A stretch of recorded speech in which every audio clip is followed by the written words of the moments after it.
আসসালামু আলাইকুম রহমতুল্লাহ। আলহামদুলিল্লাহ, আজকে সৌদি আরবে জিলহাজ মাসের প্রথম তারিখ। রসুল্লাহ সাল্লাল্লাহু আলাইহি সাল্লাম বলেছেন, জিলহাজ মাসের প্রথম থেকে 9 জিলহাজ পর্যন্ত যদি কোনো বান্দা বান্দি সম রাখে, অর্থাৎ রোজা রাখে, আল্লাহ তাআলা প্রত্যেক রোজার বিনিময় তার 1 বছরের সওয়াব আল্লাহ তাআলা তার আমলনামায় দান করে।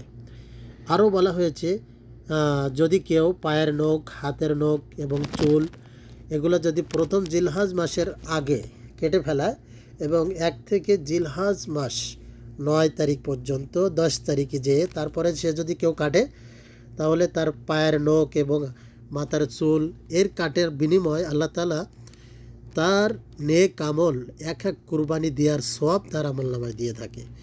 আসলেই জিলহাজ মাসের প্রথম 10 দিন অনেক ইবাদতের দিন। এগুলা আমরা সবসময় তসবিহ তাহলিল আল্লাহু আকবার লা ইলাহা ইল্লাল্লাহু আল্লাহু আকবার ওয়ালিল্লাহিল হামদ আমরা এগুলোও পড়তে পারি। আল্লাহ তাআলা তৌফিক দান করুক, আমিন।